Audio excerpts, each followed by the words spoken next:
Quantum Kickflip is a proud member of the Alberta Podcast Network. Locally grown, community supported. Previously on Quantum Kickflip. I'll come along and I'll get my hoverboard back, but after that, I gotta be out. I can't get in any more trouble. Y'all got three methods of approach. You can go in the front door. Then you got your loading dock. That's in the back way. And finally, I mean, it ain't pretty, but it's you go in through the sewer. See you all in the sewers then, I guess. I'm not going down there. I'm going to take the train in. No, we talked about this. This was the safest way. It's safe for you. It's not safe for me. I can keep an eye on him and make sure he doesn't get seen, I guess. Angus points across the room at the breaker box and says it would cause a hell of a lot of pandemonium. One of the things that I have as the smarts in my other gear is a work in progress. You can offer that, but you're gonna have to tell me what it is and what it does. It's gonna be a mustache, a fake mustache. So you reach into your Voidware backpack and feel the weight of the bolt cutters in your hand. However, just as you're about to move in and cut the padlock, the bathroom door swings open and out steps a rescue agent. Meanwhile, on the bottom left security monitor, we can just make out the image of Chester, walking straight toward the evidence locker and the rescue agent waiting inside with no plan, no weapons, and nothing to protect him other than his electric mustache.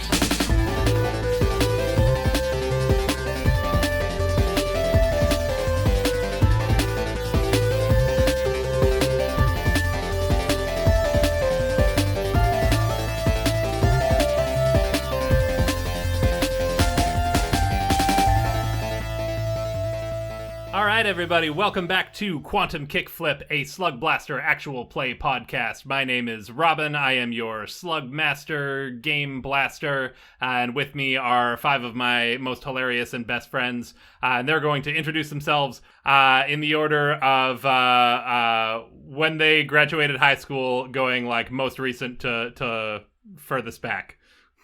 Well, it's just age, but more complicated. Michael and I graduated in the same year, but I'll jump on this. So we're going to speak in one voice. Who crossed right the now. stage first? Yeah, alphabetically. It would have been Glenna then if it's alphabetical. Gotta go alphabetical. Glenna technically graduated before you. It's like Yeah, it's that's twins true. rules. So Vetsch, you have to go. Beans. Oh, so yeah, never. Hi, I'm Michael Vetsch. At my graduation, I spent most of the time sitting backstage because I played trombone in 2 different performance pieces. In this game, I will be performing the part of Nick Lowe, the Smarts Playbook. He's an anime-loving, sword-wielding, wall-running kind of kid. Hey, I'm Glenna Schowalter. Schowalter comes before Vetsch in the alphabet. Did you know that? Now you do.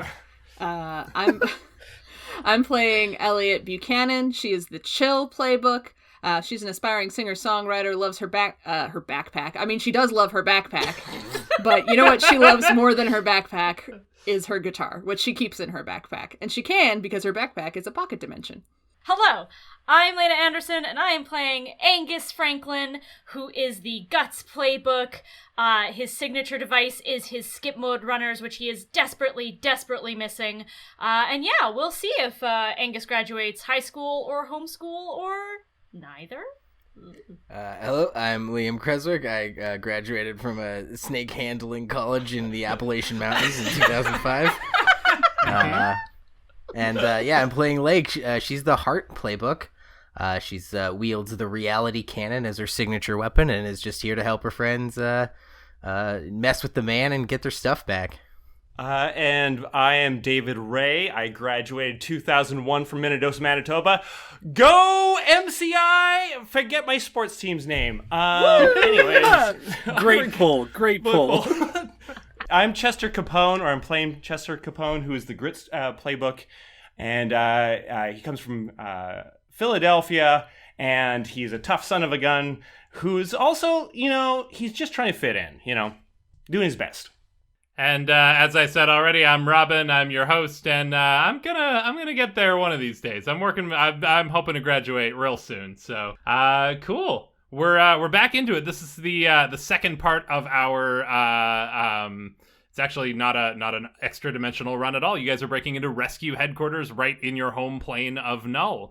Last adventure, a couple of you were picked up by rescue, who we've referred to as NASA cops more than once. They're like the extra dimensional guys who come around and round up the teen hooligans and say, hey, get out of there, don't do that. Yeah. They took away your signature devices, put them in lockup, and now you guys are trying to get them back. Last game, you guys were busting into the facility. A few of you opted for the in through the sewers route, which ultimately brought you face to face with a psionic eel. But after some quick thinking by Lake duplicating herself with a reality cannon, and then Elliott phasing those duplicates out of existence with a calming lullaby, you guys were able to emerge victorious with only a little bit of bruises and scrapes. And then the rest of you guys, Nick and Chester, you guys opted the stealthy back way in through the loading dock, snuck in on a train, and used just the most convoluted, inexplicable disguise method that you could have possibly used that I still don't understand how it helps you. But I'm excited to see it pay off this game, because it'll have to. But I believe Chester is currently wearing an electronic mustache that disguises his face as a different face, but not a specific... Yeah. No one in particular, no one that helps you get anywhere. Just a different face, so you don't look like a kid that they already aren't on the lookout for. Yeah, but they would be on the lookout for him if he didn't have the mustache. Yeah. Would they? More so than if he did. Well, now if they anything. find him, because he's not very sneaky, they'll be like, hey, where's this mustache guy? Instead of, hey, where's that Philadelphia brawler with the dashing nose? So and this the isn't heart of gold. This isn't to get you in. This is so that when you inevitably get caught, you don't look like yourself. Nick knows that Chester is not able to turn into a half ghost to hide. Amazing. So, I believe we're up to speed. We're all caught up, you guys. You all made it into the facility one way or another, and we're going to jump right back in where we left off. And I think I want to pick things up first with Lake, Angus, and Elliott, who are currently pinned down in the basement.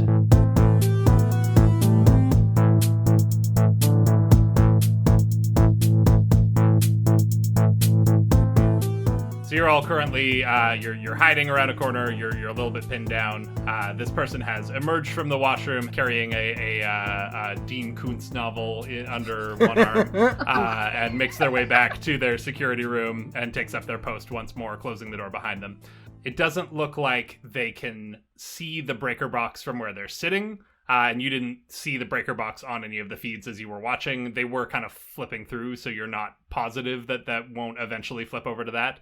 Basically, your issue is you now have a person very close by, and if a bunch of alarms were to go off or a bunch of things were to power down, you may attract unwanted attention, and there is a person right there. But they can't currently see you, nor can they currently see the breaker box. Huh. All right. Couple questions. One, what are we gonna do? But also, did they not flush? Everyone's priorities here are stellar. Yeah, sorry. But yeah, like, what are we gonna do? Should we still try for the box, or should we just try to slip out of here? I don't know, this is your operation, isn't it? Yeah, but, I need voices of reason. You came to the wrong place. Well, they're in a closed room. If we still want to get to that box, I'm sure I can keep them occupied. Wait, why don't we just take one of these, boxes of stuff and pile it in front of the door so they can't get out? Lake's eyes light up and she's like, I can maybe do one better. I can temporarily maybe lock them in there, but not in that's a fire hazard. No, that's actually maybe, oh geez, oh boy. I was just gonna go hold the door closed. And Angus just shrugs. Okay, yeah, that's probably better, because then we're not actually potentially locking someone into their own fiery death trap. Whew, I'm getting really, Well, we might be. Aw, jeez. I'm not gonna light the office on fire or anything. I'll tell you what, if I see that the employee's on fire, I'll let them out. Deal? Deal. Great. You two take care of the box. And Angus is going to crawl/roll his way stealthily over to the office, over by the door, and maybe even... Well, no, he's not going to put his hand on the handle yet, but he is ready to, depending on the push-or-pull situation of the door, press his full weight against the door, or hold on to the handle with all his might, should someone try to open it.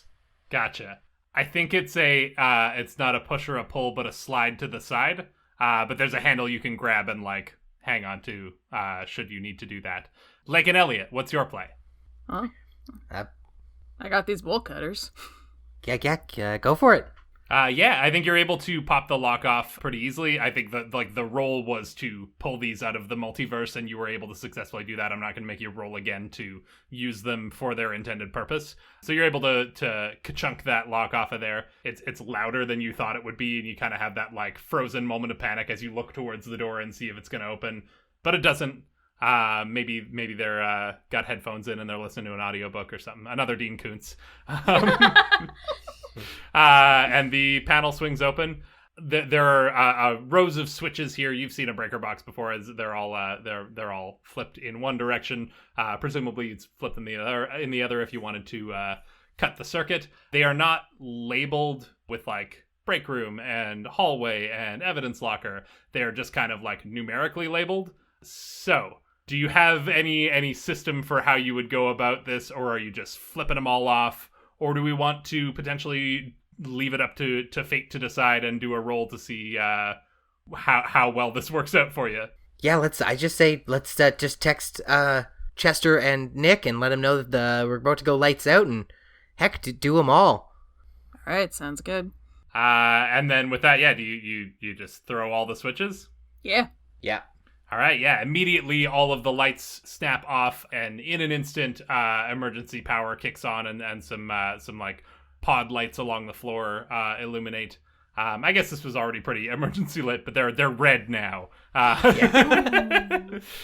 And yeah, you do hear sort of a buzzer alarm in the distance, and that person in the office is immediately roused from whatever had enraptured their attention, and they go to exit the office. Angus, what do you do? While they're opening up the breaker box, I'm going to take a little bit of rope out of my pouch, loop it around the handle, grip, and get ready to pull. Angus just feels like holding onto rope looped around the handle is going to be more secure than him holding onto the handle. Give you a little bit of leverage. Sure, I'll give you that. Is that something you have in your other gear, or are we... No, but I did state last time that I was going to bring some odds and ends. Wire, screwdriver. I feel like a small thing of like that plastic type of rope. Does Angus wear a belt? No. Dang it. Okay, never mind.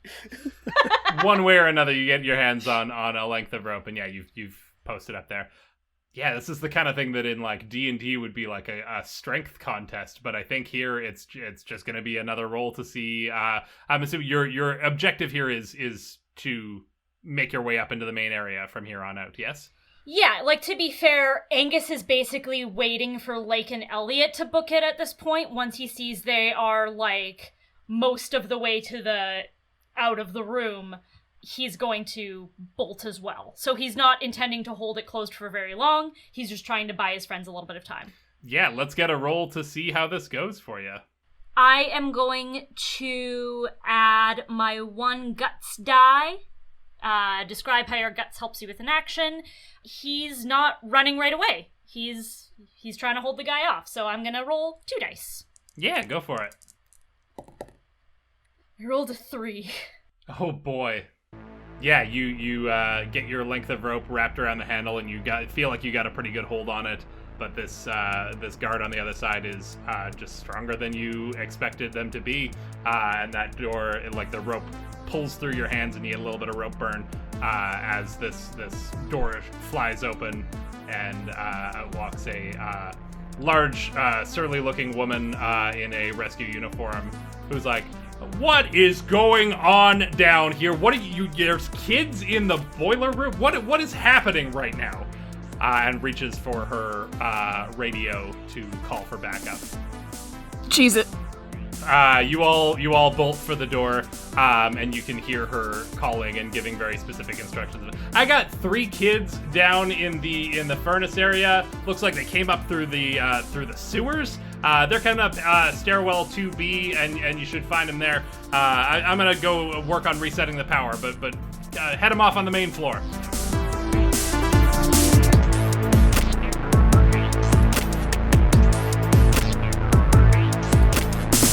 Back up to the main level. Chester and Nick, you were approaching the evidence locker with the plan of strolling in. And I think as you're getting close to the door and Chester's kind of psyching himself up for this interaction he's about to have of like, okay, I'm Jeff. I've always been Jeff. This is what Jeff's all about, and this is Jeff's life. And you're thinking about Jeff's wife and Jeff's kids and Jeff's mortgage, and trying to really get in the Jeff headspace. And just as you're about to approach the door, all of the lights go out suddenly, and then almost as suddenly, emergency backup power starts to come on, and again the same red pod lights illuminate along the floor. The rescue agent that was in the evidence locker comes back out. He can't quite make out what's going on in the darkness and is like, what's going, did you see what happened? Why are all the lights out? I'm Jeff. I don't know. You're not Jeff, though. But I am Jeff. Some kids stole my clothes. No, you're absolutely not Jeff. I work with Jeff every day. I know Jeff. Yeah, I don't know who you are, but you're not Jeff. Jeff and I were college roommates, and we both graduated from the academy at the same time. Like, Jeff and I go way back. You're not Jeff. Who are you? I'm Jeff. And then I turn around and start running. This is why I don't take drama. And I just start running down the hall as fast as I can. I'm still I guess in my sock feet. And I'm going to look for an alcove to quickly throw on my skates if it's possible. That's what I'm ultimately hoping to do. I think this rescue agent goes to, takes a step to pursue you because you're imitating his friend and he wants to know what's going on here. But then his radio goes off and he hears, we got a couple of kids down here. Looks like they came up through the sewers. They're at stairwell 2B. And he kind of like looks back and forth between you and the others and is like, all right, copy, and goes to head the opposite direction that you moved in. Nick, what are you doing while all this is going on? So he's not following this, or he doesn't report it? Ooh, maybe my plan worked. I don't know that I'd say that. I mean, he just is dealing with flawlessly executed. Okay, Nick, what are you doing during all of this? I think as Chester was initially approaching, Nick, just to be safe, started walking up the wall and was sneaking his way across the ceiling tiles above, in the hopes that even if the guard didn't buy the Kazakanopolis story, Nick would be able to slip in through the door from above while it was happening. And I guess he, as the lights go off and the door opens, he's probably still going to try and make his move into that room. Yeah. So I think we've established that you don't need to roll for walking on walls. However, I am going to get a roll to see how well this, are you able to dart past unobstructed and undetected? Yeah, that's fair. And I will use one of my boosted dices on this. So I'll reroll on 2d6. Ooh, it's a 1 and a 3. But since I used one of my smarts dice and I failed, if the action fails, regain whatever you just spent for boost. You learn from your failures. That's a handy ability to have. That's very nice. Oh boy, I think as you this exchange is going on between the guard and Chester, and he's kind of like, "Wait, you're not Jeff. No, I know Jeff. Who are you?" Chester bolts. He's about to go after him. He gets the call on his radio, turns the other way. And you kind of saw him going to go after Chester and figured that was your moment. And then as he turns around, he runs smack into you and knocks you off of the ceiling. You fall from the ceiling and onto your back on the floor. And it's like, who are you now? And what were you doing up there? What is going on in here today? Jeff Kazakanopolis Jr.? That's not... Jeff doesn't have kids. What are you talking about? Why do people keep mentioning Jeff? Jeff isn't even on shift today. What is happening? Can I try to run into the evidence locker and shut it? I think he's between you and the evidence locker. I think you rolled to get into the evidence locker, and that train has sailed. That train has sailed?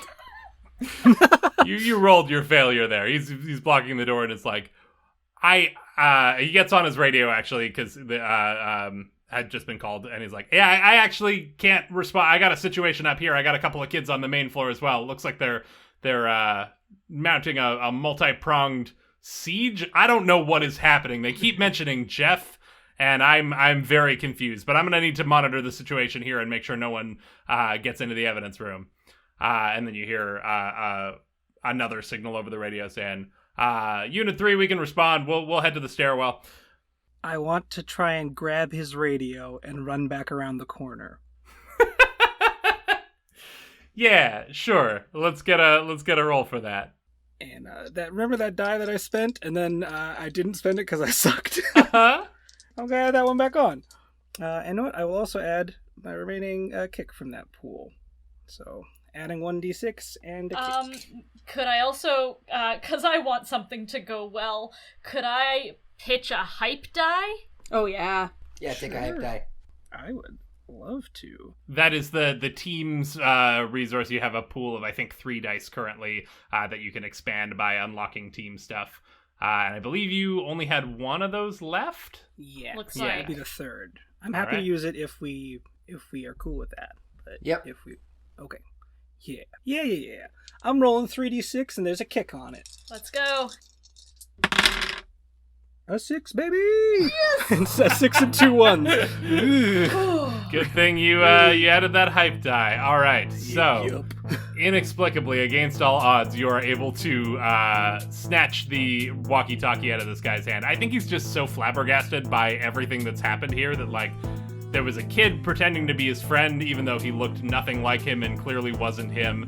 And then he turned around and there was another kid on the ceiling, and that kind of disoriented him. And he's having a day. And before he even knows what you're doing, you've snatched this out of his hand, and he's like, what? Hey, now wait a second. And before he can say anything, you're already bolting around the corner.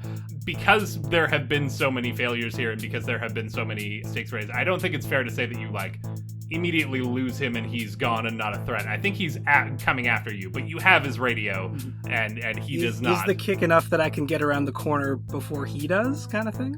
Yeah, I'll give you that, for sure. Yeah, you did put some kick on it. Thank you for reminding me. So yeah, you get a bit of a head start on him. As soon as I'm around the corner, I want to slip rattle and roll with my sword to teleport into the evidence locker. Hell yeah. Incredible, yes. Absolutely, roll for it.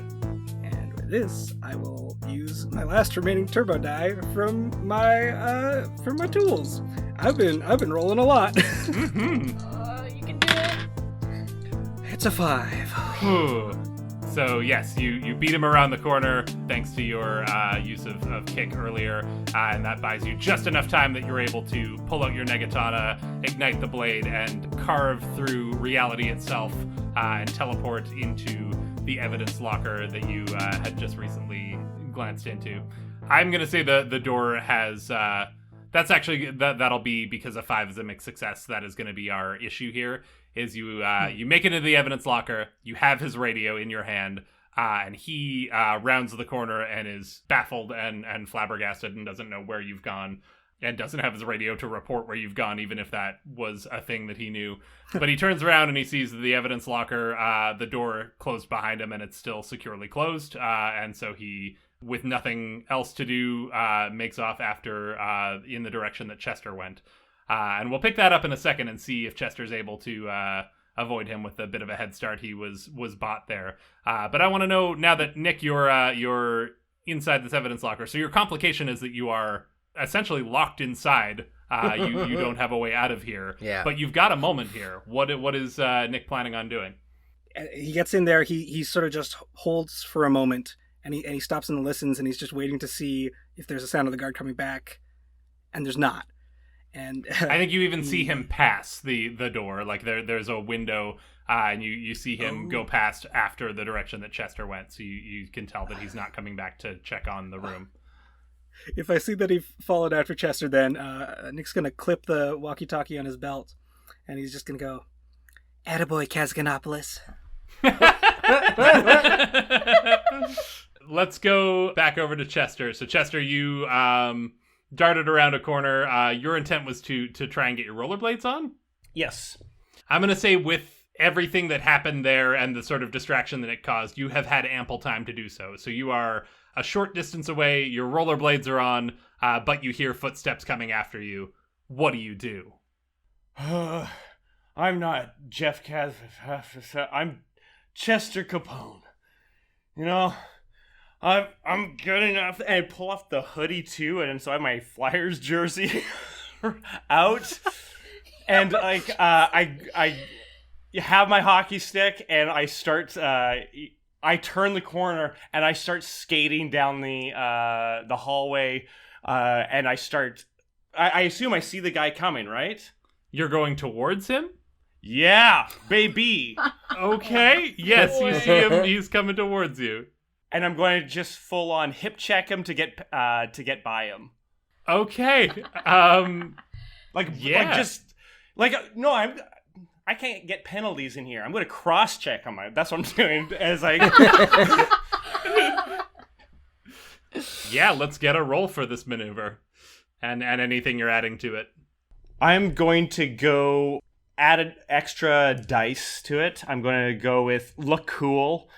Yeah, I think that's what I'm going to do. I just those two things right now. Okay. Yeah. And I rolled a 2 and a 6. Baby. Beautiful. That's the tenacity of a hockey lawyer. So this is wild that I have to ask this, but yeah, are you attempting to just get past him, or are you attempting to like take him out, knock him unconscious?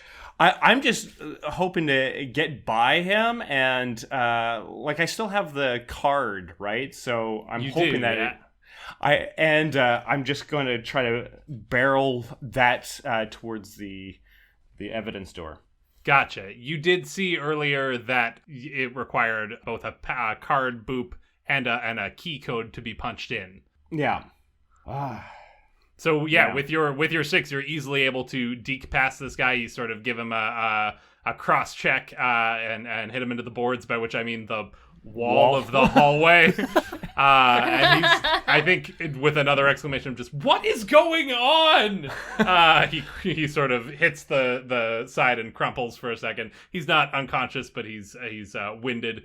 Do you say anything as you skate away from him?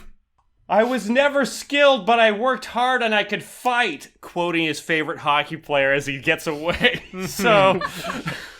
and you are able to you do that sort of thing where you carve right up to the door and sort of like angle your skates sideways and skid to a stop. It's not ice skates, but same basic principle. Yeah. I assume. I don't know how roller skates work. And you find yourself at this door. Yeah. You go to boop your key card and the little screen turns green and then says enter code. And you are faced with a numerical keypad, and there is a window in the store, and you can see your friend. Because, I don't know that you would know that Nick made it in, but you can see him on the other side. You have confirmation now that Nick is in the evidence locker. I try to show him the card, and I try to, like, what do you think I should put a code in? What's the smartest code to put in? Chester, Jeff. Jeff! Wait! And I pull out my cell phone, and I look up Jeff on, like, the keypad, and, like, so J correlates with, like... 5333? Yep, 5333. Sure, we're gonna get a roll for this. If it's a 6, yeah. If it's a 1 through 5, no. Not even a mixed success. You have a 1 in 6 chance of this being... It's a significantly better probability than it would be in real life, but but I'm gonna give you that. Yeah, that's a 2. I don't know what we were expecting. No way. That's not... It's the code. I don't know. We got our hopes up for that one. The keypad turns red again, and it says access denied. I'm all out of ideas. Look, I'm going to try and get to the others. I believe in you. I actually skate away. I'm actually, using that map. I'm going to see if I can start making my way to where I believe the downstairs is. Wait, Jeff, no, I can't carry all this gear on my own.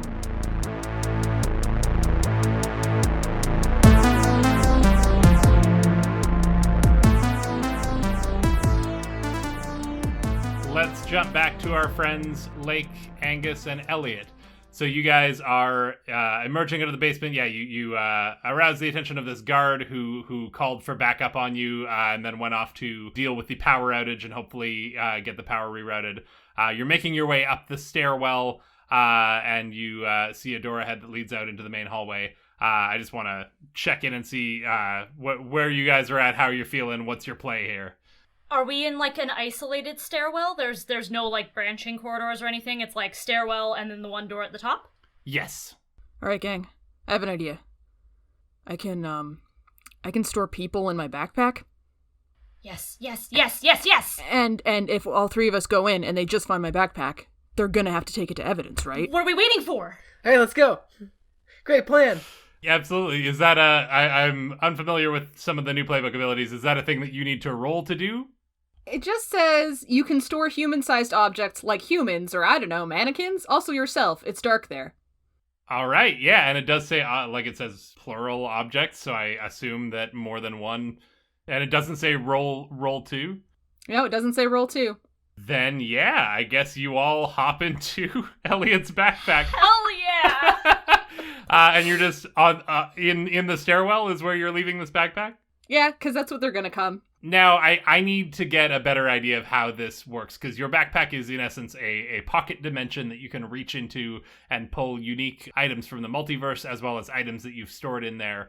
When you just, like, open the top of it and look into it, what does it look like? You know, I don't know.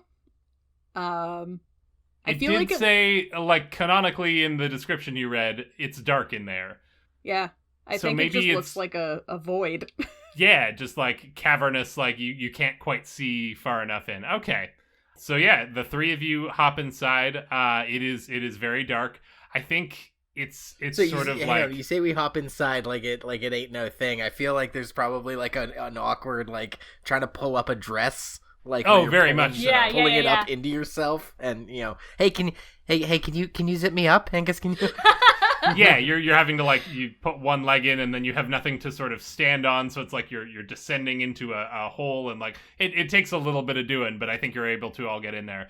And inside, like I don't think it's not squishy in that like it is a pocket dimension. There is presumably an infinite amount of space in here, but it's also like the inside of a backpack, so everything is sort of like bunched and pressed together and like sliding down towards the bottom. So it is like it's not roomy either. You're kind of squished in with like Elliott's guitar is in here, probably some like change of gym clothes that should have gone into the wash by now, wrappers, chip bags. Elliott, give me some other stuff that might be kicking around in the bottom of your Voidware backpack.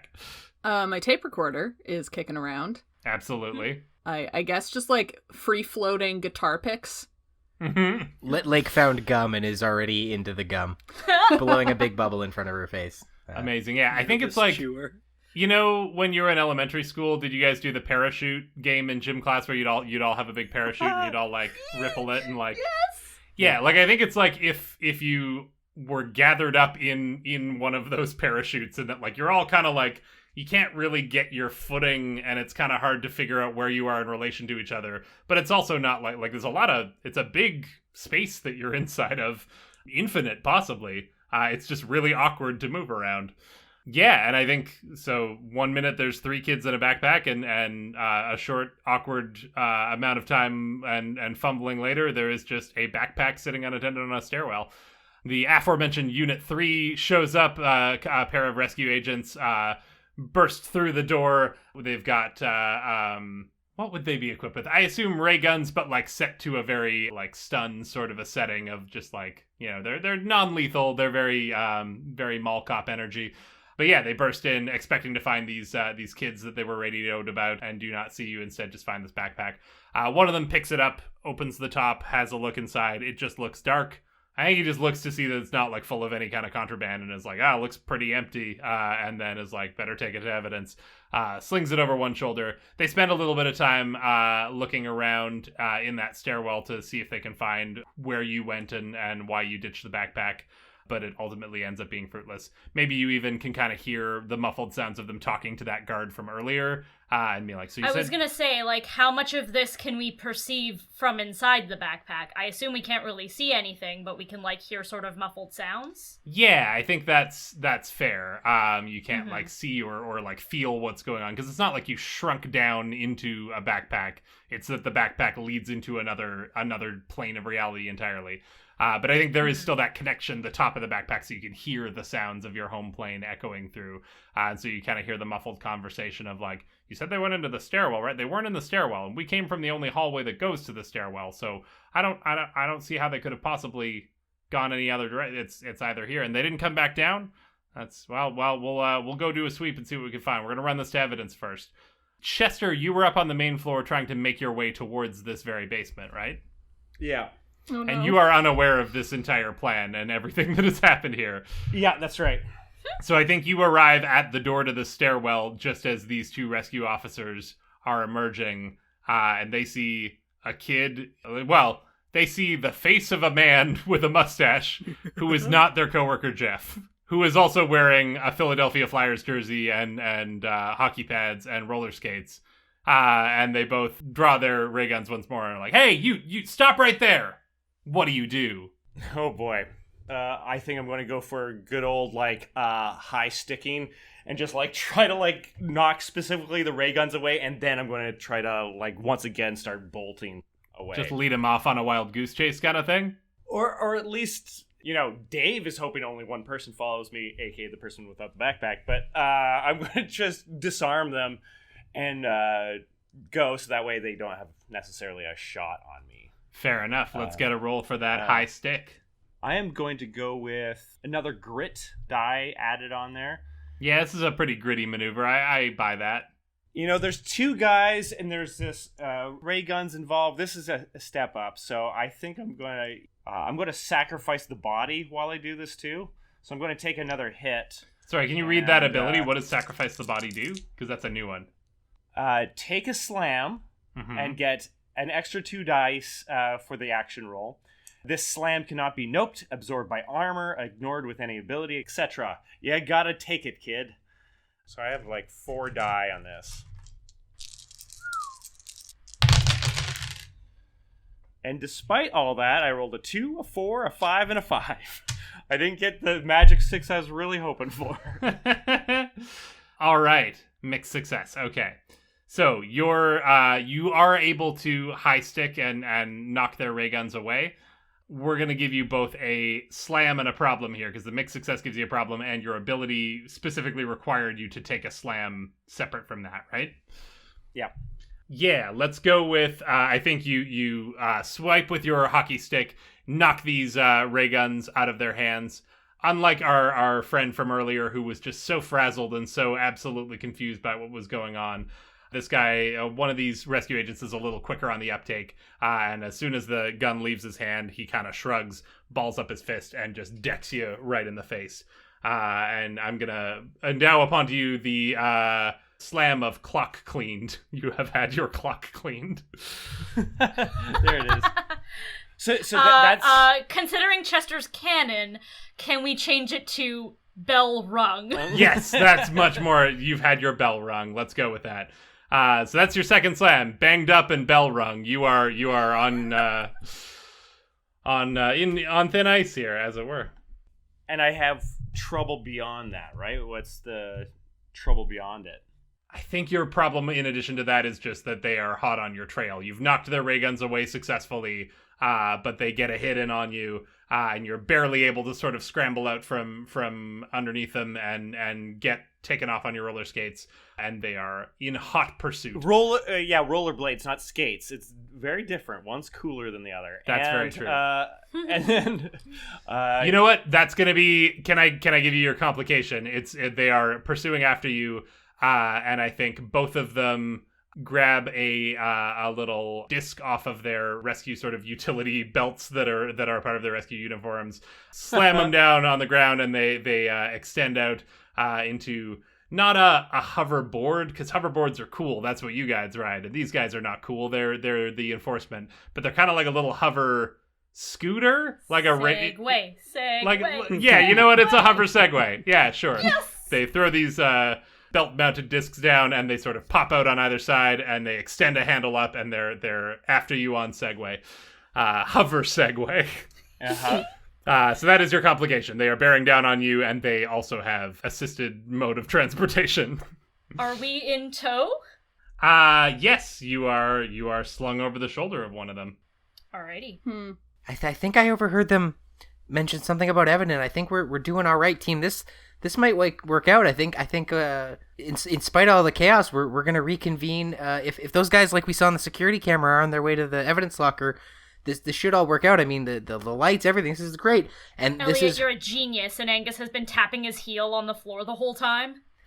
This is also Lake's pep talk, and I'm going to refill our team hype and give a general pep talk to everyone. And like in our literal darkest hour, because we are in a black void of nowhere, I am going to remind everyone that this probably is going to shake out the way we want. As much convincing her friends as she is herself, because she's feeling a little in over her head. Nice. Cool. So you've replenished your team hype dice. And yeah, I don't think you guys have any way of knowing where you are, much less any means of getting out of here, really. Like, you're kind of along for the ride at this point. So I guess we wait, huh? Your favorite. You know me. We're so close, though. Once I get those shoes, everything will be fine again, and things will go so much faster.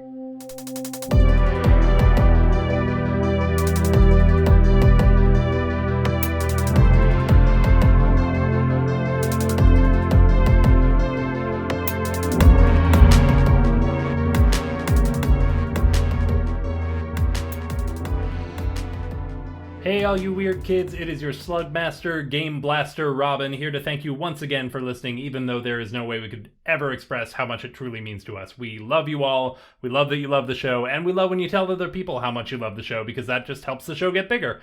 So if you do feel inclined to help spread the word, we are at Quantum Kickflip on all platforms, and I can guarantee you that if you leave us a positive review on Apple Podcasts, you will single-handedly make all 6 of our days at once.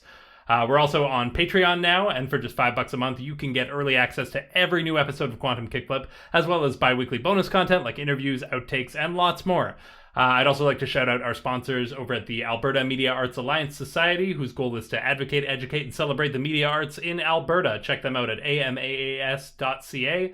And as of the last episode, we are proud members of the Alberta Podcast Network. They have a bunch of amazing locally made shows, including I Have Some Notes, which is a movie podcast co-hosted by Liam that regularly features Glenna and myself as guests. You can find that show and many more over at albertapodcastnetwork.com. We release Quantum Kickflip bi-weekly, so our next episode will be up on Wednesday, August 1st, wherever you get your podcasts, or on the Monday if you sign up for the Patreon. And gang, the next one is a real good one. I highly recommend getting that early access. We're going to get back to the action right away, but before we do, I'd like to quickly throw it over to Angus's pal Dexter for an inspirational halftime speech. Hey everybody, it's me, Dexter. I just wanted to tell you real quick about a podcast I've been listening to lately. Because when I'm coaching the kids, I like to listen to podcasts on my headphones, got them on my M-phone.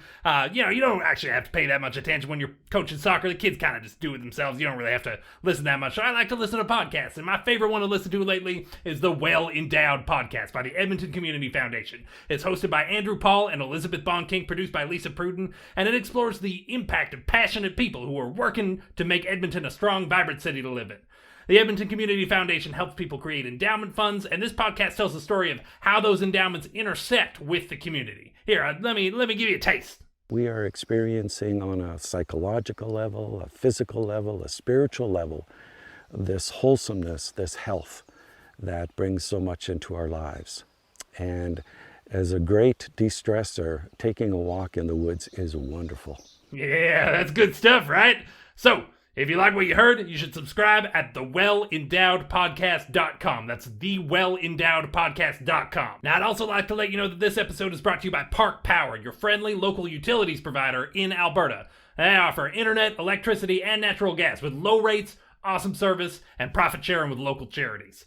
Now, in Alberta, you get to choose who to buy your internet, electricity, and natural gas from. And Park Power has low overhead, which in turn allows them to offer low competitive rates. And that's just wonderful because I do not make a lot of money at this gig. I don't really make any money at this gig or any other gig. So, keeping my rates low, that's important to me. Now, you can reach out for a no-obligation comparison by emailing estimates@parkpower.ca. And if you decide to switch, it's easy. It's real easy. It's just a change to your billing, and you can feel good knowing that you are helping to give back to our communities with your utility bills. Proud sponsors of the Tigers, Park Power. Proud sponsors of this fictional soccer team. You can learn more about that at parkpower.ca. That's parkpower.ca. All right, let's get you folk back to the episode. Hey, it's the other way. You're at the other end. There is the Holy Spirit. All right, let's check in on our friend Nick. So, Nick, you were in the evidence room. You saw your friend Chester go running off to reconvene with your friends. What's Nick up to?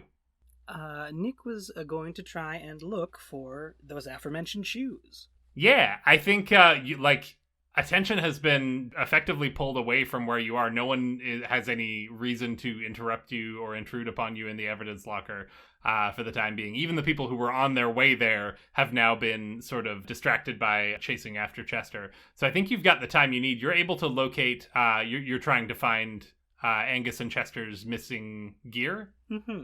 Yeah, you're able to find that. There are rows upon rows of sort of glass cubes in here, compartments. Some of them are empty. Some of them are full of various slugblasting paraphernalia. Those ones that are full are sealed off with a glowing red light. And it reminds you of the keycard pads that you've seen Chester having to boop with his card. You suspect that in order to open these, you would need that keycard that is dangling around Chester's neck on a lanyard right now. But you are able to locate the two that contain the gear that you are missing. You've got your run of the place. Is there anything else that you're looking for while you're in here? I don't know that Nick there would be anything else in evidence per se that Nick would know about.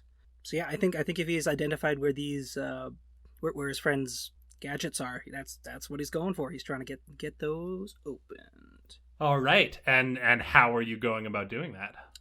I think after a quick little try of the handles, noticing stuff won't budge, Nick takes out his ultimate lockpick.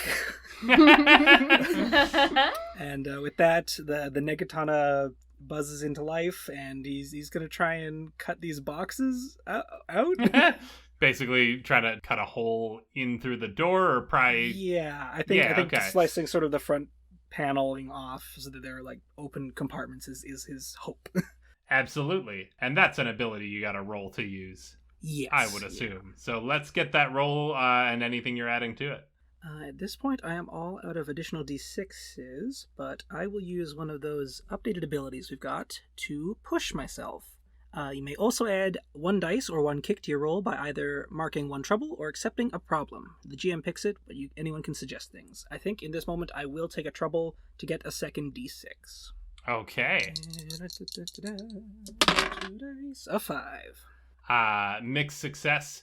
I think, you're able to cleanly slice through with your nega friction blade. You carve the front off of these two capsules, and it, because your blade has it's got a sort of red glow along the true edge of the sword. Yeah. Yeah. Yeah, so I think it carves through and like the edges where it has been severed kind of glow in that same dull red color for a moment as before they return to normal. And you're able to retrieve the sneakers, the hoverboards, the ray guns, and the armor. It is a lot of stuff for Nick to carry. He's a small guy, and this is two people's worth of gear. But you're able to sort of bundle it all up into an armload. I think your problem here is simply that while you are able to infiltrate them, that does trigger some sort of a security system, like that this does not go undetected. Another buzz alarm begins to go off, and you see lights flashing, and it is clear that security has been notified that there has been a breach in the evidence locker. Question with Chester's power armor. Uh-huh. Is it all just sort of one piece, or can the components is it like separate gauntlets and then there's like wiring between the pieces? That's how I've always pictured it. Dave can probably speak to that more though. Yeah, I guess I didn't have any specific idea on it. I kind of assumed that it was they're all connected by cables. Whether or not those cables are removable, I never made that decision. I kind of was thinking that they were rugged, so that because they came from Disney and there. Or from Vestige, yes, yeah. Or Vestige, I should say. And I thought of them as more heavy-duty, almost construction type things. So, but there's not like one hard frame that shapes it to huge, tall size, is there? No. It would be able to latch into whatever size. That's how I had imagined that. Like a little bit of like the Iron Man, like, oh, it fits perfectly. Like it can kind of fit around who it is. And I think Nick's plan here, he's got a lot of heavy stuff to carry. Uh-huh. And he knows other people are in the facility far away, so he's got to get there fast. Mm-hmm. Nick is going to attempt to put on the gloves of the power armor, as well as put on Angus's skip mode runners. So he can be strong enough to carry all the stuff and fast enough to go find his friends. Hot damn! Incredible. Yeah, I don't see any reason why you can't do that. You're able to, I mean, you'll have to roll to use the relevant abilities, but you're able to wield them, to use this gear. You have you suit up. You're half power armored and wearing these skip modes. And Mr. checked off all his checkboxes now as 2 signature devices full of dice and kick that have gone unused. Oh wait, I can use those pools? Oh yes, you can. At oh least... geez, I wasn't even thinking of that. I was ready to push myself to full trouble. Oh boy. Oh boy. So yeah, you're suited up and ready to rock. What's the next? You are still locked in the evidence locker, but you've got several ways that you can maybe mitigate that now. What's your play? I think Nick preps himself at the far end of the room, takes up the runner's stance that he has seen Angus take before, and then he is going to dash forward, jump into the air, and try to do a big Superman punch, which he has seen Chester perform before. And throughout all of this, he is yelling, "Skip mode power rush!" So, perhaps he could invoke the heavy-duty servos from mine, and then that's where he's getting his dice from mine. That's the main thing, is using the servos to punch through the door, I think. Yeah. Yeah, absolutely. Let's get that roll. How many dice are you adding to it there? I don't want to use up all your stuff. You know what? I'm not even going to. Nick's going to. He is determined. He is trying to do this of his own volition, and he's really pushing himself. He knows he has to do this for his friends. I am going to push to take another trouble. Actually, I am going to use one of the kick. I'm going to snag one of those, though. One of the kicks? Oh. Yeah, I'm going to... Take a die, too, man. Seriously. Take one from the skip modes. Oh, yeah. Is it... Because he's getting a run-up with it. Yeah. Yeah. No, yeah. I'm taking a kick from not the kicks, and I'm taking a dice from the shoes. And I'm still pushing. So we're going 3d6 with a kick on the tag of this. Oh, baby. Oh, let's go. I got the 6 we needed. Amazing. Describe to me, play this scene out for me, please. So yeah, he's taking up that stance. He starts running. It's probably not... How big of a room is this evidence lockup? A living room sized. So yeah, not a super long runway, but it's enough for him to get the movement going, and he's like in an instant has gone from one end of the room to the other in the air. Fist hits the door. Then I think we sort of see cut shot to the outside as just the whole door is blown off its hinges. And then Nick, as soon as his feet touch on the other side, he is just going full speed, running with all the stuff down the hallway. Beautiful. You round a corner, and careening towards you on a pair of rollerblades, closely followed by 2 rescue agents on hover segways, is your friend Chester Capone. Chester, you see Nick wearing your armor and Angus's shoes, still wielding the Negatana.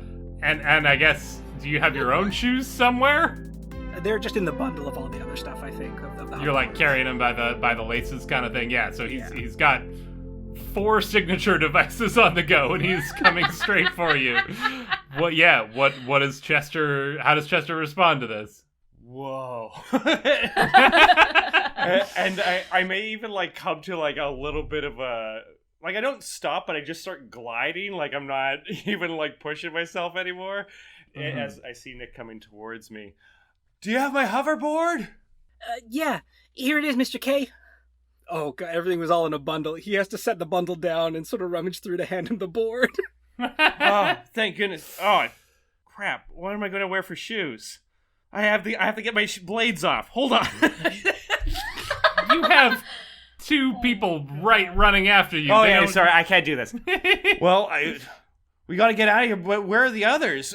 Hey, they have Elliott's backpack. Yes, and it's at this point, Nick, you notice as well, these agents who are, I remind you, they're not far behind you, and they are coming after you with malicious intent. They are carrying Elliott's backpack, and you have a moment here before they are upon you.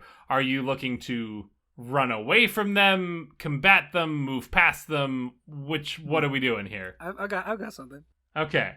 You crooks! That doesn't belong to you! He says, wearing a bunch of things that are not his own. Hand that bag over now!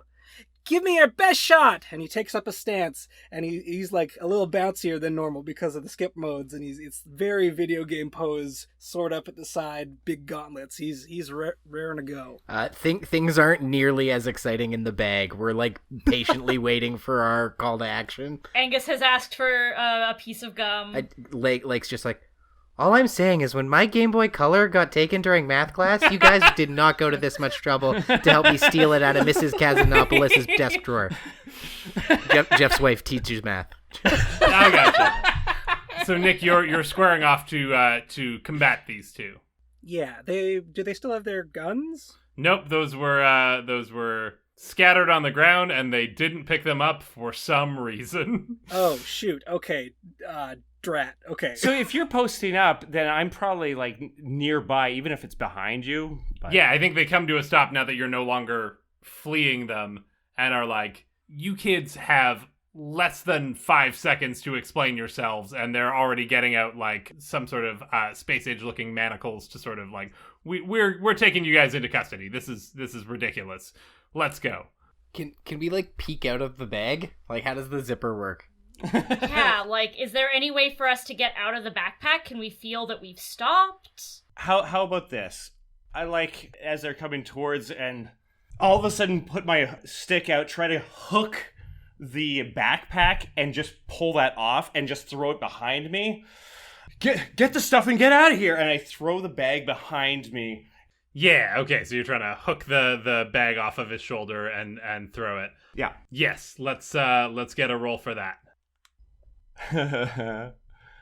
If I add kick to my grit, would I possibly be able to throw it with enough force back me that not only does it go back a little farther and it's nice and away from the guards, but perhaps, I don't know, maybe it would be enough to open up the backpack a little bit more in a like more obvious way that would be indicate. Maybe some of the contents might come, spilling out. Of it. Yeah. Maybe there's some contents that would... I think that's a fair, sure, yeah. Because this really needs to work and I can't really take any more failures, I'm going to take one of the team die if I could. Mm-hmm. Yes, do it. Yep. Let us out of If here. ever there was a time.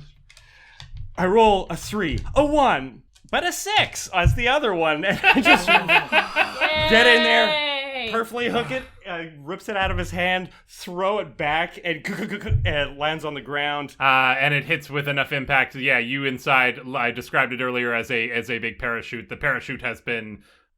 What's the verb for that? Like Deflated? lifted. Like when everybody on the outside like lifts it up, and you get all the light from the room trickles in. Yeah. Exactly. And you are all expelled out through the opening one after another, and you're kind of like tumble and roll out into the hallway. Along with I'm just saying, Lake, you can let me know when Pokemon Red will get you through detention. Whoa! And the three of you come spilling out into the hallway. You see the scene in front of you. Nick is squaring off against two rescue agents. Chester has just used his hockey stick to pull this backpack away. And they're kind of squaring off 2-on-2 in this hallway. What do Lake, Angus, and Elliott do? Oh, there's a lot. Lake yells scramble, And for the second time today, she's going to do the exponent coil. Mm-hmm. But I'd like to kick it. Okay. Once, twice, 3 times if I can. And I know last time I think it was like I kick for the number of... Oh, no, I roll for the copies I make. But basically, I'm going to add as much kick as I can blow on this because I want to make a copy of everybody.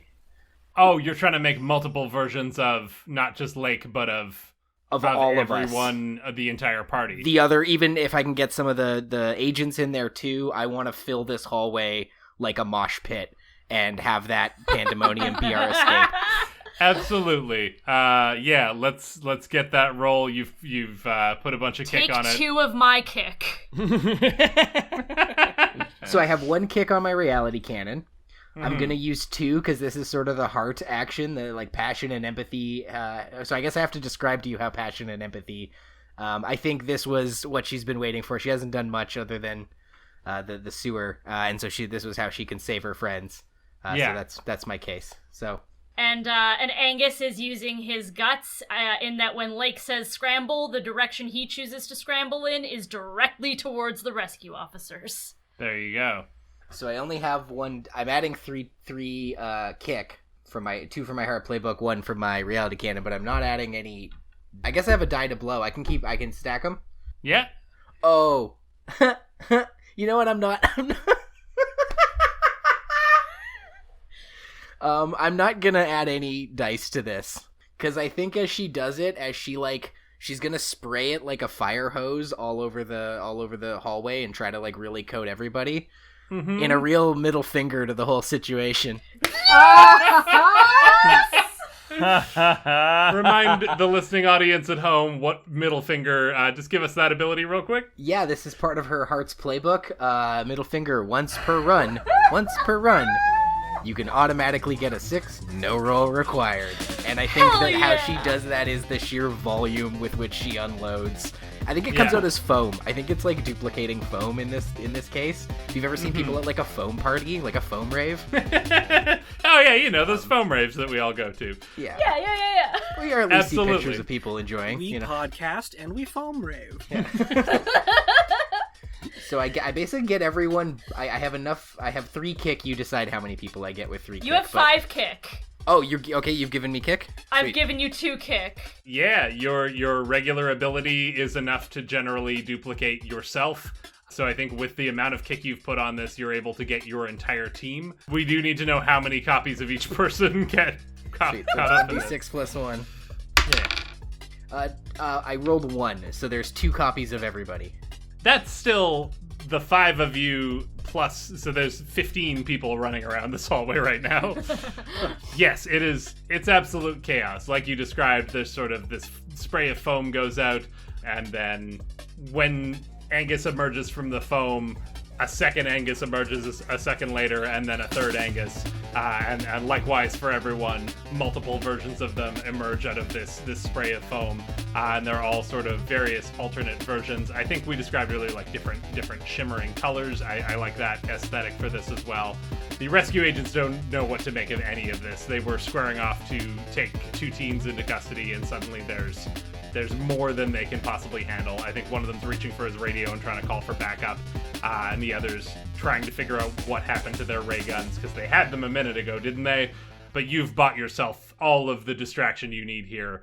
You've got your devices back. Is there anything else you guys were planning on doing while here, or is it time to book it? What floor was the break room on? The same one you're on currently. Oh, is that for real? You're not just giving me that? No, there was the 2 levels, the basement As and we this go one. to run away, everyone's smiling, laughing. It's great. Lake stops, does the double take to see the break room, and I'm gonna go and try to grab that box of donuts in the chaos.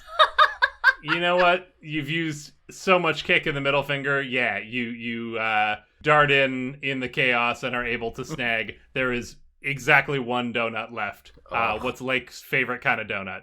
Oh, it's I've seen ones where they make them half sprinkle, half no sprinkle. And that's Lake's favorite kind of donut? And that's Lake's favorite kind of donut. She used to like all sprinkle, and now she appreciates the irony. Yeah. Yeah.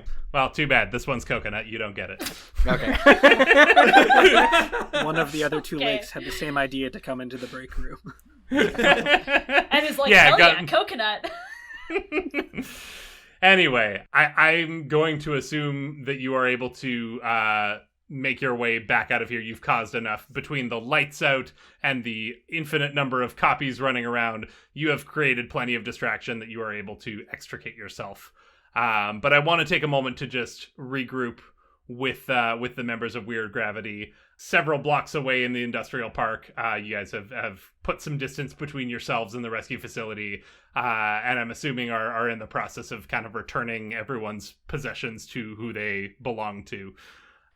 Angus will peel off his Velcro, waterlogged, sewage-stained shoes, and he chucks them as hard and as far as he can, and takes the skip modes, pulls the screwdriver out of the side, puts them on. Wait, did Nick wear them with the screwdriver still on the side? Yes, he absolutely did. Don't answer. And ties the laces. Gang, that was so cool. Yeah, Lake is right there with you. Just like as soon as our breath is caught, just like falls over laughing. Yeah. You should have seen me. I cross-checked a guy, and then I then knocked the ray guns out of the others. Nick had like 3 different things on him. He had the sword. I'm sorry. I hope it's and okay the that I armor. borrowed those. In the moment, I didn't know how to get everything out. Feels pretty cool, doesn't it? Yeah, I can't stop jittering. Yeah, I'm Yeah. shaking. I mean, it's great. Well, I got my board back.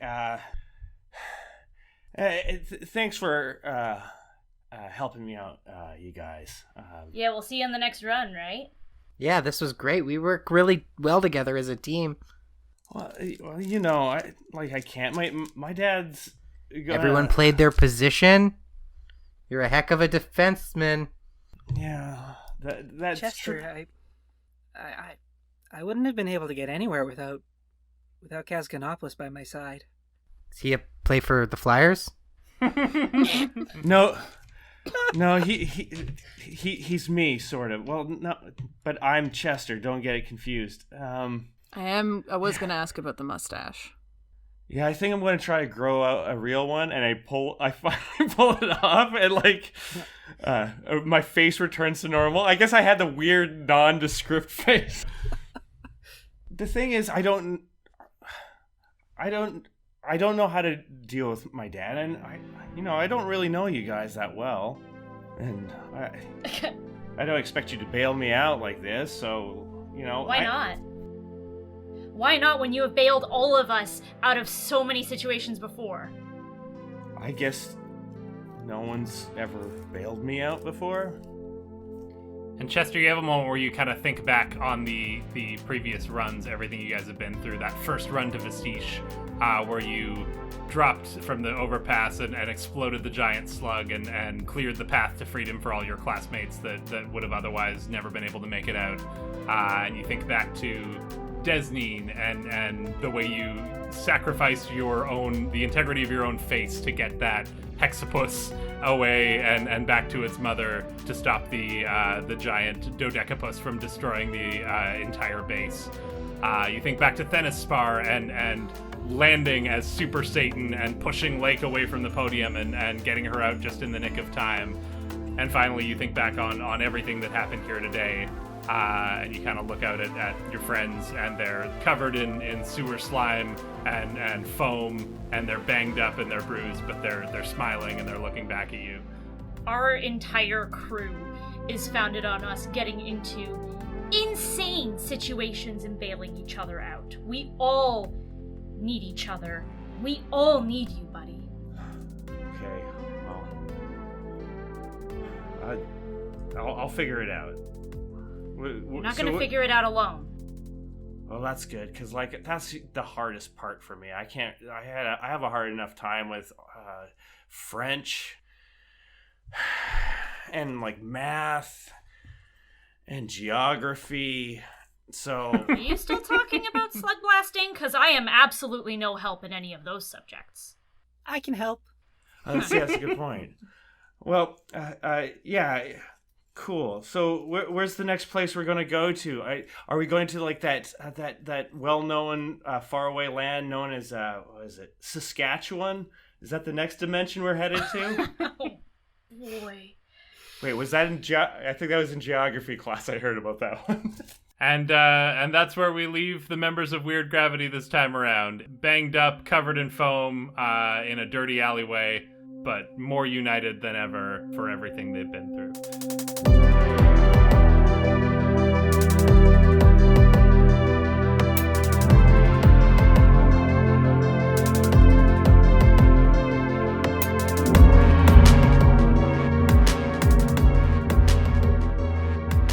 All right, so before we get into the downtime phase of this run, we have one last thing to do, like we do at the end of every run.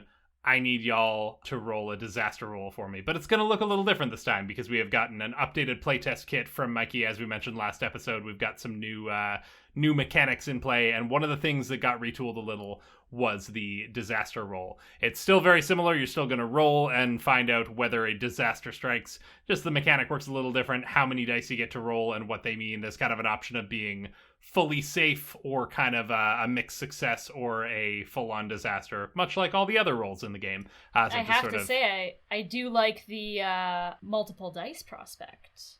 Yeah, it gets you. It's always more fun to roll more dice, I think, is the takeaway. So we've already talked about how many dice each person is rolling. It essentially amounts to however many trouble boxes were left unchecked at the end of the run. So the less trouble you took on, the more dice you have to roll here, and the better chance of success and avoiding disaster. So you all know how many dice you're rolling. So how this is going to work? You're going to roll however many dice you have available to you. If you roll 6, you're safe. You get to mark a style, or you get to save a teammate from a disaster. 4 or 5, it's a close call. You take a trouble if you have room to do so. And 1 to 3, that's where disaster strikes. You mark 1 doom and you receive a disaster chosen by me. Let's get those rolls. All right, we're going to go around. First of all, who rolled a 6? Who's safe? I rolled 4 dice, and my highest roll was a 6. All right. So you will get to either mark a style or maybe use that success to pay it forward and save someone else. Who got a 4 or a 5? I did. Me. Yeah, I got a 5. Okay, so you are all in the mixed success category. Close call. You're gonna mark 1 trouble each, so you can do so now. Nice. And then finally, who rolled a 1 to 3? Nick, no. I rolled a 1 and a 3. Brutal. Nick, you have rolled the 1 to 3, so you are the one that faces disaster. So I think we're going to pick things up. Just the layout of Hillview, I'm deciding in this moment, is such that that Nick's is the first stop, as you guys are. I assume you're all like traveling home in a group. Mm-hmm. So it's getting pretty late at this point. You guys have been in there for a while, so it's like getting into the like pushing past curfew, and we established that this is on a Sunday, so it is school tomorrow and everything. So as you arrive at the apartment building where you live and you're about to say goodbye to your friends and head on up, your mom is on her way out of the building. It's that weird combination of like, she's wearing her comfy lounging around in the evening pants when she's, done for the day and doesn't need to be out anywhere, but then she's got her jacket on over top of pajamas kind of thing, as though she was disturbed from her restful evening by worrying news. And as she lays eyes on her son, she says, Nicholas Andrew Lowe, where do you think you've been? Mom? Sweetie, I've been worried sick, and they're saying on the news that someone broke into the drow facilities and that it was Slugblasters, a group of kids. Angus is slowly tapping his toe against the pavement and watching intently. Did you have anything to do with this? I was out with my friends, but we were, we wouldn't go into, I haven't been there since back when I was there with Dad, and I wouldn't have, I Lake elbows Angus, cover for him. You're the silver tongue. Yeah, Angus digs his heel into the ground and is like, all right. Look, Ms. Lowe, sorry. You got us. We took Nick away, and we couldn't have been at the Drow facility because we were in a different dimension. Yes, Slugblasting, but nowhere near Drow. Nick, you said that you wouldn't do that anymore. Look, we were keeping an eye on him. That's why, this foam, would you believe it? Apparently, one of those calming cures for those, nasty, just, giant mosquitoes in the Golden Jungle is car wash foam? Nicholas, Nicholas, that sounds weird coming out of my mouth. Nick here didn't even get bit. He just went through because he didn't want to feel left out. Yeah, I didn't say that I wouldn't slug blast. I just said that it wouldn't cause any trouble. And we are not in trouble, canonically. Very little trouble happened this whole run. Well, I'm glad that you're safe. And I suppose if you were in another dimension, that's a pretty airtight alibi. Just don't break your curfew again, Nick. I get worried. Really sorry. It's on us, honestly. I really wanted to see the Gundam, and we didn't even find the Gundam. What a waste of a trip. I'm so sorry, guys. This is all my fault. I'm Ms. Lowe. Please accept my apologies. No, that's all right, Angus. Thank you. It's, well, Nick, I'm sure you still have a lot of homework to do. I think it's time that you get inside. Say goodbye to your friends. Yeah, I'll be right up, Mom. See you at school. Oh, bye, guys. Thank you. Angus winks. And with disaster narrowly avoided solely by Angus's silver tongue, Nick heads off with his mom to go catch up on his homework and smooth things over. She's not happy with him, but she doesn't know that he was involved in this raid on the rescue facility, which is a win for now. Unrelated, this isn't going to be like a downtime scene, but I feel like after everything sort of blows over, something is just going to ping in Angus's head, and he's going to send Nick a text that says, I didn't know your dad works for Drow. He doesn't anymore. He passed away when I was little. Shit. Sorry. No need to apologize. I should apologize for you. You didn't have to take the fall for everything. Plus, I wore your shoes. I know how much they mean to you, and this is just the longest text that Nick has just sent all out in one big really fast comes in bubble. in multiple parts because texts don't have the ability, they have limited characters still. It's just this long rambling note, and it ends with bracket 1/3 bracket. Taking the fall is what we do. Don't worry about it. Thank you so much.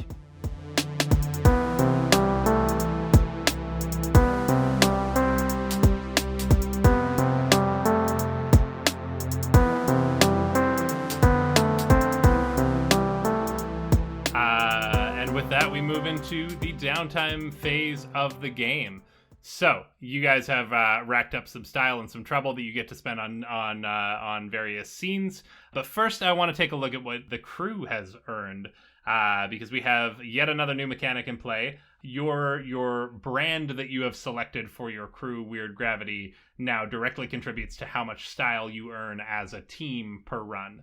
You guys have selected weirdos and underdogs as your brand from a list of options here.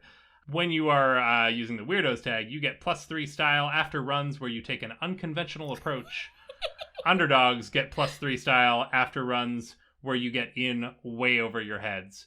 I would say that both of those absolutely apply to this run, which means you have a total of 6 style that you have earned as a team that you can either use to push your team forward and unlock the next sort of level of fame, or some of the benefits that come along with it, or divvy up amongst yourselves to spend on personal scenes. Guess we were pitching 1 to the track and then 2 toward a portal. I had one in mind if people are okay with me pitching it.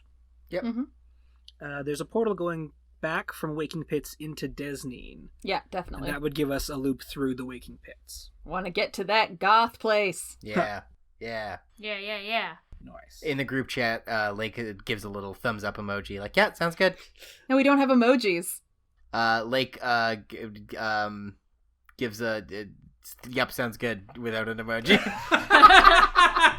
Semicolon capital P. Beautiful. So yeah, you guys now have a route into the Waking Pits. A new dimension is accessible. You can get there and back now. Who's got a scene they want to buy? I guess I got enough style. I can clear 4 style for personal growth. How are you changing? Who are you learning from? Show us in a scene or a montage. Gain a special from another playbook. And the playbook I'm actually going to take from is Chill, and their ability is Receptive. You notice the stuff everyone else is too busy to, like hidden panels, undiscovered hoverboard spots, or gorgeous sunsets. So, like, up until this point, I've been not necessarily taking in that Slugblasting is kind of this cool thing to do. Up until this point, I've just been kind of going along or not fully appreciating it. And so I think how I get that is just spending more time with other people in the group, but specifically Elliott, who just seems to be so calm all the time and like doesn't seem to be bothered by anything. Yeah, let's set the scene here for a little conversation between Chester and Elliott. So where are you guys hanging out? Well, I guess it would be that place behind the bleachers, right? Like, that's where we kind of meet sometimes. That is your team hangout, yeah. So it makes sense if, that's where we were kind of hanging out one day.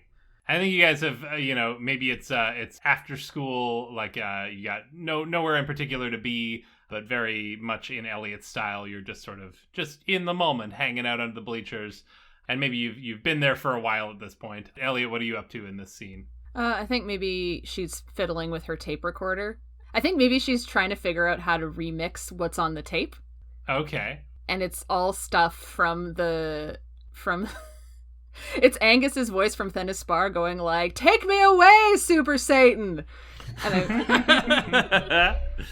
and it's just like, "Take me away, take me." Like, very good. So what are you planning to do with all that, with the tape? What's the plan? I don't know, maybe remix it into some kind of beat or record a track over top. I haven't decided yet. So you've just been working on all this music this whole time, and like, you just seem to be kind of relaxed. Like it's like nothing ever bothers you. I don't know, man. It's like everything that's happening is just happening right now, and I can deal with anything as long as it's temporary. Yeah, I guess that's a good idea to just be looking around and you can see that ladybug over there, or like just the breeze. Is it so that this is kind of nice? I can just sit here. Yeah. What about you? Is there ever a moment when you really are bothered by something? Is there something that bothers you? Well, I mean, when people are being unfair, I don't like that. When my parents are on my back, I don't like that. But usually when I have bad feelings, I write them into a song. Huh. So you use it. Yeah, I guess I do. Chester feels like he's learned something here, but he's not quite sure because he is still Chester. But yeah, that gives you access to a new playbook ability. You're taking a page out of the Chills book, and I think that's pretty cool. Speaking of the Chill, Elliott, you got any scenes you want to purchase? Yeah, I want to do Trouble at Home. Yeah, set the stage for us. What does that look like? Elliott lives with her dad. Mm-hmm. Her parents are divorced. And her mom lives sort of like on the other side of town, and she doesn't see her very often. Her dad's a real hard-working fellow who is like at work all the time and wishes he could spend more time with his daughter. She generally likes her dad a lot, so they rarely exchange words, let alone fight. Mm-hmm. But I think maybe after this run, she did crawl through a sewer, and she's covered in foam. And she recently wrote a song that explicitly states things about monster slugs and other such things. I think maybe he's put 2 and 2 together and knows that she's slug blasting. All right. So yeah, I think it's maybe that classic scene where you come in through the door and you open the door quietly and kind of take a glance and make sure that no one's there, and you think you've got a window to get inside and clean some of the sewer water and foam off of you. And then as you close the door, you hear your dad's voice from the next room. Hey there, hey Elliott. I'm just. Can I speak to you for a moment? Yeah, sure. Oh, that's great. Hey, Yeah, her dad's incredibly uncool for how cool she is. Yeah, this is wild. hey, I just want to say, first of all, why do you smell like the toilet? You smell like a toilet. I'm sorry about that. I haven't showered in a while.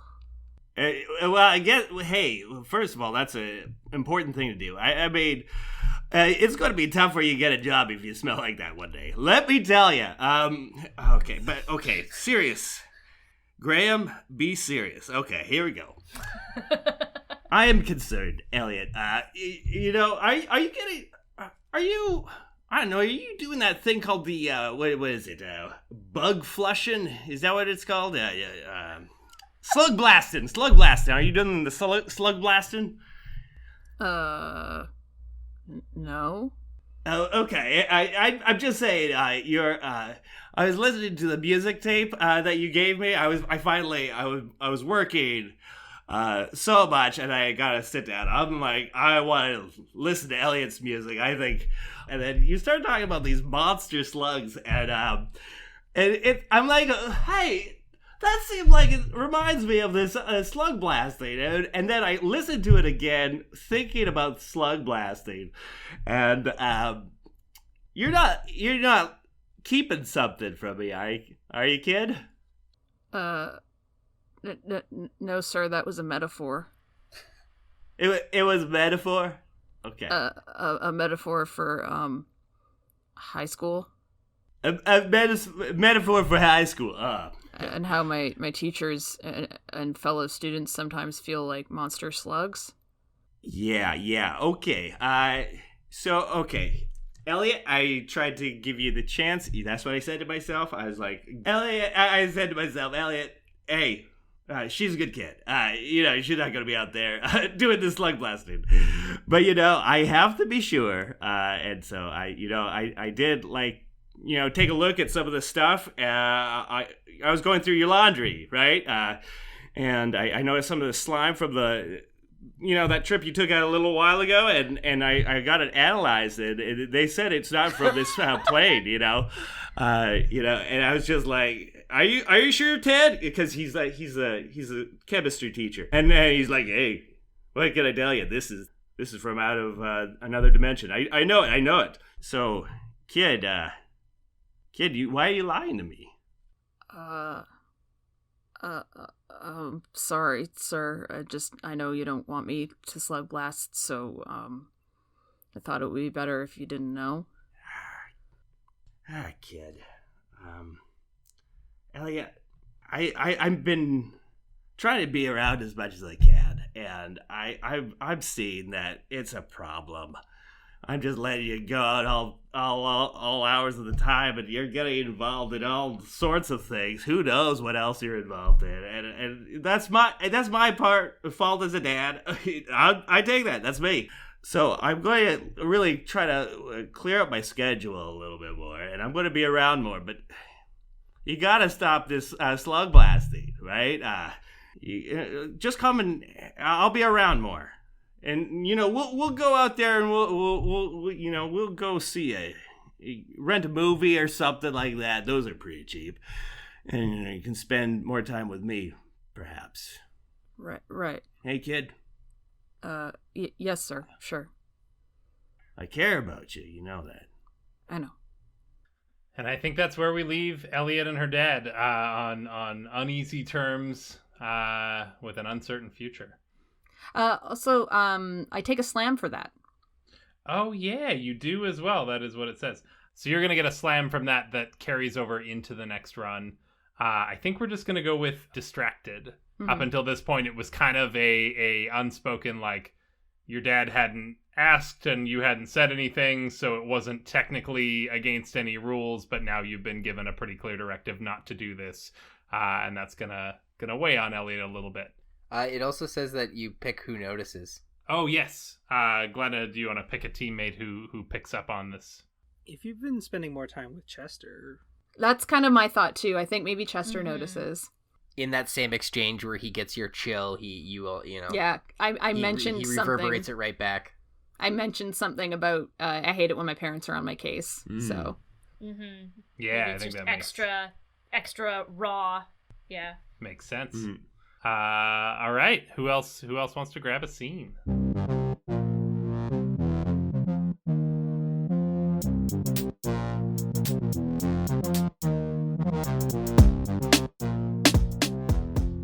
Lake doesn't have much. She didn't get into much trouble or style this round. So I guess my question is, can I have some of the style team from our team style? Can I have two? Sure. Thanks for the two then, team. I think Lake comes home. It's a little past curfew. Like, she probably should be in trouble. But like I said, she's the middle child, and her parents don't notice her all that often. So I think her mom is currently breaking up a fight between her youngest sibling, Hammock, and the second youngest, Symphony. They're fighting over something stupid, like the controller. Symphony, give it back. Hammock needs a turn. Symphony! Hey, Dad, I borrowed your fishing waders. I got them covered in sewer water. Sorry, I'm going to put them in the garage. Okay, I'm going to go upstairs. Bye. And, like, Dad, I think I had established her dad looks kind of like Stephen Colbert, but honestly, because he's not one of the characters that's played, I think his face never comes out from behind a newspaper. And she just runs upstairs, and with the two team style, like some of the clout she got from the run, she first of all makes a post on what was the name of the social media site? My page. She does a quick stream on her My Page, reminding everyone how you need to take risks. Hey everyone, just calling out here, glitch girl here from Weird Gravity. Just reminding you, if you're out there slug blasting, you gotta push yourself to the limits. Really, test yourself and your hoverboard and your special. Because I just came back from a heck of a run. Can't tell you what it was all about. I gotta keep it hush hush here. But for as fun as we had, I didn't really come out with in a whole lot of trouble or a lot of style. It's kind of a dud run. So just reminder to, when you're out there, we got parents on our case, we got drow riding our ass. Just make sure you take risks and do something special with it. And that's just sort of her message to the slug blasting community, that you gotta do stuff or you won't have any to spend in your downtime scene, like I did. Take some risks. But she did scrape some style together from her team pool and is going to use that in the lab. So she's hunkered over her desk, kind of like the lo-fi hip-hop beats to study and relax to girl. Like, she's just like toiling away on the desk. I'm going to go in the lab with my two style. I'm going to use those two to turn it into two components. The two components are going to be gems. And with 2 gems and 2 discs, next time we go on a mission, she has now built a concept inverter into her signature device, the reality cannon. The concept inverter, maybe we'll tease it for next time, but more or less, dries turn to wet. Big turns to small, etc., etc., and it's all relative. So you can take something big and make it small, or something wet and make it dry, or etc. You can basically turn something into its opposite. Yeah, and I think she takes the licorice out of her bag, like she was eating some licorice, as she's known to do. Sets the concept inverter, like, to test it to wide, because licorice famously skinny. And she wants to make it wide, and she's now got like a licorice the size of a sheet cake, like a and with a fork and knife begins to just like munch on that happily to herself as the night fade to night. Beautiful. Dimensions on licorice changed. It would still have the hole in it, right? But it'd be just like a huge, very short loop. It'd be like a wide sleeve, like an envelope. Not a cannelloni? Is that what I'm thinking of? Or like a manila envelope, I think. Like a flat, Gross. Manicotti? No, I'll make it simple. It was a nib. It's just all solid all the way through.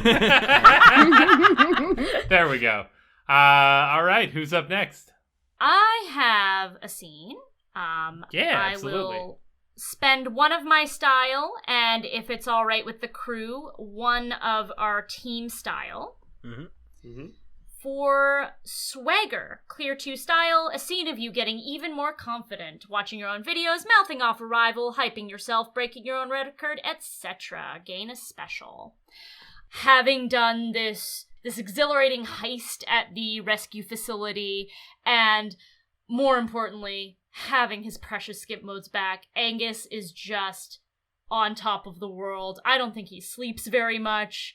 And maybe we'll say Tuesday afternoon, he goes to the rec center where he knows his buddy Dexter is going to be coaching the kids. And he just wants to, first of all, thank Dexter for his tip, but also tell him the amazing story of how they got into rescue. And then we all burst out of the bag that we were hiding inside this pocket dimension bag thing. And then Lake with her reality cannon just like fired off this foam quantum. Wait. So you were all inside the backpack. Is the backpack real big or were y'all real little? Both. Whoa. Yeah. That's incredible.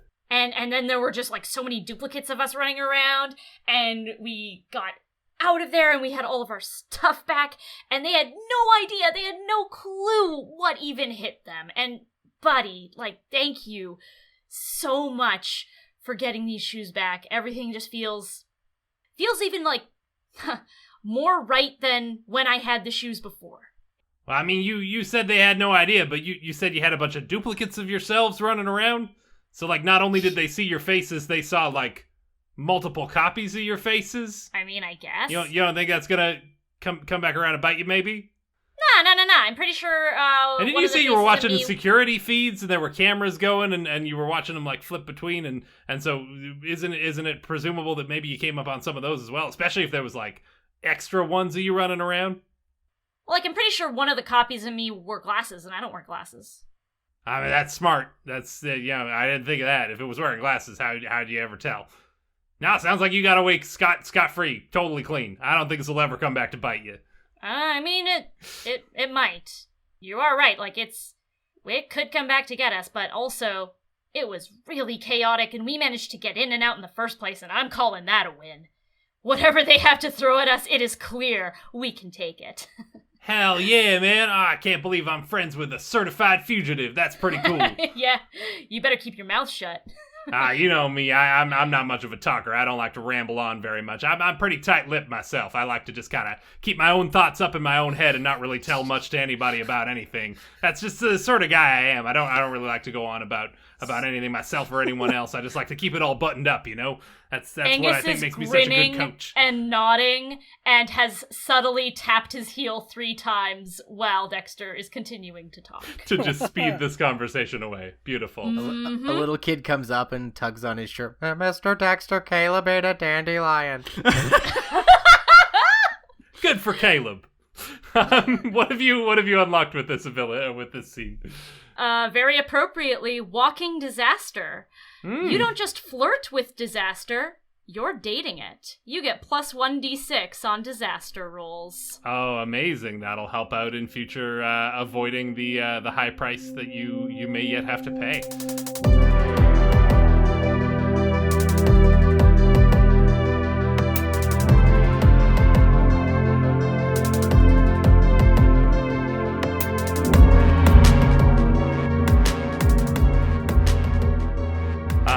And finally, we wanted Nick. You wanted to unlock the next level of your arc there. Yeah. So that would be unintended consequences. Clear up to 4 trouble. Your idea goes haywire, gets into the wrong hands, or triggers a dangerous butterfly effect. Mark 1 doom. Yeah. In the previous sort of steps of this, it had all been about developing his negatana. Yeah, so I think we're going to kind of spin this out of that scene you had earlier, narrowly avoiding disaster with your mom. I think as much as you're able to convince her that you had nothing to do with the break-in at rescue, and so you're not, like, completely grounded, that night doesn't go great. She's obviously not thrilled that you were out past curfew, and you did have homework to still do, and things did run late, so you end up kind of staying up later than you meant to. And just like when we first met Nick for the very first time, that following morning, you found you've slept through your alarm. and are running behind and have to haul to just get to class on time because you were up so late getting all that homework done that you didn't get done. And it's all snowballing on you. You've had a bit of a rough end to this adventure. And I'm going to offer here, I think Nick maybe takes this opportunity to use the Negatana to teleport in universe and sort of shave some distance off his commute to school so that maybe if he can just get to class on time, he can start getting this day back on track and under control. Is that fair? Yeah. He'd run down the streets of Hillview with a katana out, a glowing red katana. Yep. Would he actually, though? I don't want to endow that on you if that's not. No, I think especially in a dire situation, yeah, Nick, he's really grown attached to both his Negatana and his Drift Ninjas. Like they're part of what give him his abilities, and he sees that as one of the things that he's got going for him. So he's definitely willing to use that in a situation that he sees as being tough. Yeah, and I think maybe it's not like you're running down the street flaunting it, but it's like, you duck into an alleyway and find a place to slice through, and you're like, I'm just gonna hop 2 alleyways over, and then I'll put the sword away again, and you're not brandishing a katana down the street or anything, but you just hop through a little ways, and that's the plan anyway. But I think this is where the title of this scene on your downtime chart is Unintended Consequences. And I think in trying to slice through the fabric of space-time, maybe it's the modifications you've made to the sword, maybe you've just tweaked it a little too much or overclocked it a little bit, but you end up slicing clean through your reality and into somewhere else, and you're not sure what you're seeing on the other side. Like you almost can't comprehend what you're looking at. It's sort of like a fractal pattern. You see darkness, but then you see energy, and there's sort of a bright blue line that sort of splinters and spirals into a million fractals, and there's flashes of light, and you're not sure what plane you've even carved into here, but you've opened a rift into not your own universe, but somewhere else. And I think you're able, with your katana, to sort of reseal these, or maybe they just reseal themselves. I'm not sure how you visualize these slices, but I don't think they last you're not leaving lasting scars in the fabric of space-time. So this one way or another, this rift does close itself up in time, but not before you see a sort of shifting reflective shape slip through and into your reality and whip around the corner and out of sight, and by the time you sort of track it, it's gone, but something has crossed over from whatever plane you've sliced into here, and you're not sure where it went.